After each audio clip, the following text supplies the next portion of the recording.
नमस्कार दोस्तों, स्वागत है आपका फिर से एक नए वीडियो में। नंबर सिस्टम से संबंधित कुछ मुख्य तथ्य हम लोग इस वीडियो में देखेंगे। आइए देखते हैं प्राकृतिक संख्या किसको कहते हैं।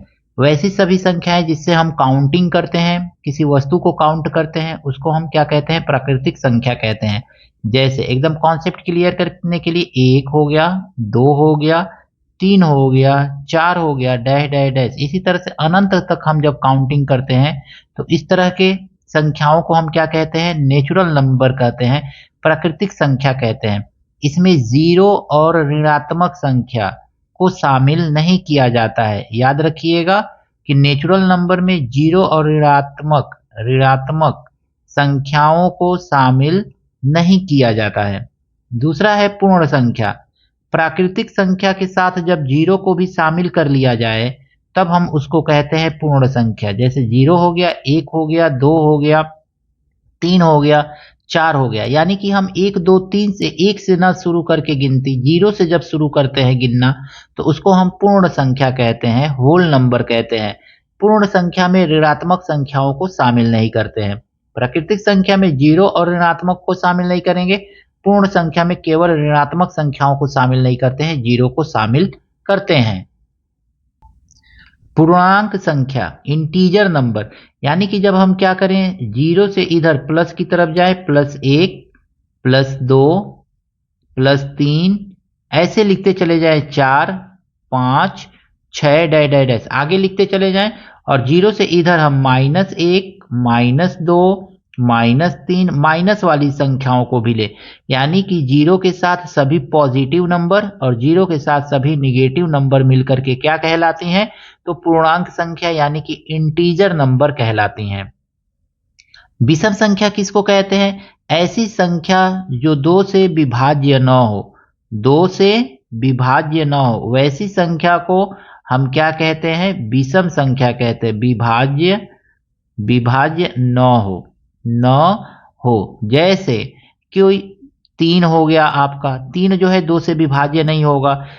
5 हो गया आपका, 7 हो गया आपका, 9 हो गया आपका, 11 हो गया, 13 हो गया, 15 हो गया। इस तरह से संख्याएं जो 2 से भाग नहीं जाती है जिसमें, उसको हम विषम संख्या कहते हैं। सम संख्या किसको कहते हैं? जो 2 से भाग चला जाए। 2 से विभाज्य संख्याएं, 2 से विभाज्य संख्या को हम क्या कहते हैं? सम संख्या कहते हैं। ठीक है, इवन नंबर इंग्लिश में इसको बोला जाता है। जैसे यानी कि 4 हो जाएगा, 2 सबसे छोटी सम संख्या 2 है, 2 हो जाएगा, 4 हो जाएगा, 6 हो जाएगा, 8 हो जाएगा, 10 हो जाएगा। इस तरह की संख्याएं जो 2 से पूरी की पूरी तरह से कट जाती हैं उसे हम क्या कहते हैं? सम संख्या कहते हैं। अब है आपका भाज्य संख्या यानी कंपोजिट नंबर। कंपोजिट नंबर उस संख्या को कहते हैं जिसके 2 से अधिक गुणनखंड हो। 2 से अधिक गुणनखंड हो। अधिक, 2 से अधिक लिख लीजिए, अधिक गुणनखंड हो। गुणनखंड जिस संख्या के 2 से अधिक गुणनखंड होते हैं उस संख्या को हम भाज्य संख्या कहते हैं। जैसे फॉर एग्जाम्पल 4 का देखेंगे तो कौन कौन सा गुणनखंड है? 1 है, 2 है और 4 खुद है, तो 3 ठो गुणनखंड मिला। इसी तरह से 6 का देखेंगे तो हमारा क्या मिलेगा? 1 मिलेगा, 2 मिलेगा, 3 मिलेगा और खुद 6 मिलेगा। तो इस तरह से ऐसी संख्या जिसके 2 से अधिक गुणनखंड होते हैं उसको हम क्या कहेंगे? भाज्य संख्या यानी कि कंपोजिट नंबर कहेंगे। अगला है दोस्तों अभाज्य संख्या यानी प्राइम नंबर। ऐसी संख्या जिसके केवल 2 गुणनखंड हो, केवल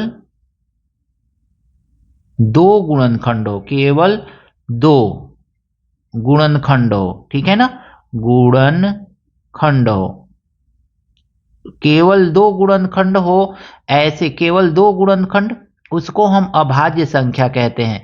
जैसे अगर मैं एग्जाम्पल लें तो पहली संख्या हमारा 2 है, इसके 2 गुणनखंड एक 1 होगा और एक 2 स्वयं होगा। इसी तरह से अगर हम 3 देखें तो 3 के हमको 2 गुणनखंड मिलेंगे, एक 1 से कटेगा ये और एक ये 3 से कटेगा। इसी तरह से 5 देखें तो 5 किससे किससे कटेगा, तो 1 से कटेगा और स्वयं 5 से कटेगा। तो इसको ऐसे भी आप परिभाषित कर सकते हैं, वह संख्या जो केवल 1 से और अपने आप से कटे उसे हम अभाज्य संख्या कहते हैं, या जो 1 से कटे जिसके केवल और केवल कितने गुणनखंड हो, 2, जैसे 7 का 1 होगा और क्या होगा 7, खुद 7 होगा। अब थोड़ा सा 9 को आइए देख लें, 9 के कितने गुणनखंड होंगे, तो 1 होगा, 3 होगा और खुद 9 होगा। तो क्या इसको हम अभाज्य गुणनखंड संख्या कह सकते हैं? नहीं, परिभाषा इसका क्या होता है, केवल 2 गुणनखंड हो, या जो संख्या अपने आप से कटे और केवल 1 से कटे उस संख्या को हम क्या कहेंगे, अभाज्य संख्या कहेंगे। तो 9 जो है 1 से भी कट रहा है, अपने आप से भी कट रहा है, साथ ही साथ 3 से भी कट रहा है, तो ये अभाज्य संख्या नहीं है, यानी इसके 2 से अधिक गुणनखंड हमको मिल गए तो ये अभाज्य संख्या नहीं है। तो अभाज्य संख्या ध्यान से समझिएगा, जिसके केवल 2 गुणनखंड होते हैं, जो अपने आप से कटता है और नंबर 1 से कटता है, उसी को हम अभाज्य संख्या कहते हैं। यहां पर दिया गया है सह अभाज्य संख्या को प्राइम नंबर, ऐसे 2 नंबर जिसका HCF कितना आ जाए, जिसका HCF 1 आ जाए, उसको हम सह अभाज्य संख्या कहते हैं। जैसे फॉर एग्जाम्पल अगर में हम ले लें 7 ले लें और 9 ले लें, तो 7 और 9 जो है ये क्या है, इन दोनों का HCF देखेंगे ना, तो इसका HCF जो आएगा ये 1 आएगा। इसी तरह से अगर में हम 18 ले लें और क्या ले लें, 25 ले लें, ठीक है, एक नंबर 25 ले रहे हैं, और इन दोनों का अगर में देखेंगे ना, तो इन दोनों का HCF कितना आएगा, तो 1 आएगा। तो ऐसी 2 संख्याएं जिनका HCF 1 आए, उस संख्या को हम सह अभाज्य संख्या यानी कि को प्राइम नंबर कहते हैं दोस्तों। अगला है परिमेय संख्या, रेशनल नंबर। किसी भी संख्या को P/Q के रूप में लिखा जा सके, P/Q के रूप में लिखा जा सके, जहां Q जो है नॉट इक्वल टू 0 हो, उसे हम परिमेय संख्या कहते हैं। इसको अगर मैं परिभाषित करना चाहे तो आप इस तरह से परिभाषित कर सकते हैं, किसी संख्या को अगर मैं P/Q के रूप में लिखा जाए, जहां Q जो है 0 के बराबर नहीं है, उस संख्या को हम परिमेय संख्या कहते हैं। जैसे 0/1 ये परिमेय संख्या है, नीचे कुछ भी 0, अगर मैं कोई पूछे कि 0 परिमेय संख्या है, तो हाँ 0 परिमेय संख्या है, क्योंकि इसके नीचे हम अपने मन से 1 लिख सकते हैं। लेकिन कोई पूछे 1/0 परिमेय संख्या है, तो नहीं, ये परिमेय संख्या नहीं है। तो परिमेय संख्या उसको कहते हैं जिसको हम ऐसा लिखें कि ऊपर का कोई नंबर हो, 0 भी हो सकता है, 1 2 3 4 कुछ भी हो सकता है, नीचे जो है कुछ रहे चाहे न रहे। जैसे मान लीजिए कि हम लिख रहे हैं यहाँ पे 5 परिमेय संख्या है, तो हाँ है, इसके नीचे हम 1 लिख सकते हैं। तो ऐसी संख्या जिसको P/Q के रूप में लिखा जा सके उसी को परिमेय संख्या कहते हैं। जैसे 7/12, 5/10, 6/4, ये सब संख्याएं जो है परिमेय संख्याएं हैं दोस्तों। अपरिमेय संख्या किसको कहते हैं, तो वैसी संख्याएं जो रूट से पूर्णतः मुक्त ना हो, रूट से पूर्णतः, लिख लीजिए, रूट से पूर्णतः मुक्त न हो, वैसी संख्याओं को हम क्या कहते हैं, अपरिमेय संख्या, इरेशनल नंबर कहते हैं। जैसे फॉर एग्जाम्पल अगर मैं देखेंगे √3 हो गया, √5 हो गया, √7 हो गया, √11 हो गया, इन सब का हम रूट नहीं निकाल सकते हैं। या 2 + √3 हो गया, या इसी तरह से और भी बहुत सी संख्याएं लिखी जा सकती है जिसका पूरा रूट हम नहीं निकाल, जैसे 5 का रूट नहीं निकल, 7 का, 11 का √3 नहीं निकल सकता है। यहाँ पे 2 + √3 लिखा हुआ है तो इसका रूट नहीं निकल सकता है। इसी तरह से अगर में हम देखें तो √2 + 1/1 + √5 ऐसे लिख लेंगे, तो इसका भी रूट पूरा नहीं निकल सकता है। तो इस तरह की संख्याओं को हम क्या कहते हैं, अपरिमेय संख्या। एक और बात ध्यान रखिएगा, पाई जो है ये भी अपरिमेय संख्या है, जबकि इसका मान हम लोग लिखते हैं 22/7, तो ये परिमेय संख्या है, ठीक है ना। तो ये चला जाएगा परिमेय संख्या में, ये परिमेय संख्या होता है, जबकि पाई जो होता है अपरिमेय संख्या होता है।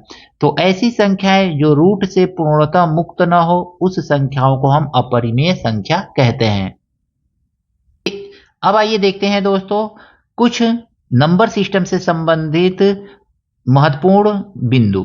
सबसे छोटी अभाज्य संख्या आपसे पूछे कौन सी है, तो सबसे छोटी अभाज्य संख्या 2 होती है। ठीक है। सबसे छोटी सम अभाज्य संख्या कौन सी है, तो सबसे छोटी सम अभाज्य संख्या भी 2 ही होती है। एक मत बताइएगा, क्योंकि एक का केवल एक ही फैक्टर होता है, वो है 1, और 2 का एक का केवल एक फैक्टर होगा, जबकि 2 के 2 फैक्टर होंगे, 1 और 2। इसलिए सबसे छोटी अभाज्य संख्या 2, सबसे छोटी सम अभाज्य संख्या भी 2 होती है। 1 से 50 तक अभाज्य संख्याएं कितनी होती है, तो ये अक्सर एग्जाम में पूछा जाता है, 15 होती हैं। 1 से 100 तक अभाज्य संख्या कितनी होती है, तो इसको भी याद कर लीजिएगा, 25 होती है। 15, 25। और 1 से 200 तक की अभाज्य संख्या कितनी होती है, तो इसको लिख लीजिएगा, 46 होता है। ठीक है। अब प्रत्येक आगे कहा गया है, प्रत्येक अभाज्य संख्या के गुणनखंड कितने होते हैं, तो हम जानते हैं प्रत्येक अभाज्य संख्या के गुणनखंडों की संख्या होती है 2। ठीक है। तो इस तथ्यों को ध्यान रखिएगा, क्योंकि इस पर आधारित प्रश्न आपसे पूछे जाते हैं। आशा करता हूं नंबर सिस्टम से संबंधित ये बेसिक कॉन्सेप्ट आपको अच्छी तरह से समझ में आया होगा। कहीं कोई त्रुटि है, कुछ गलती हुई है, कमेंट करके जरूर अवगत कराइएगा। मिलते हैं नेक्स्ट वीडियो में कुछ नए प्रश्नों के साथ। Thank you, best of luck.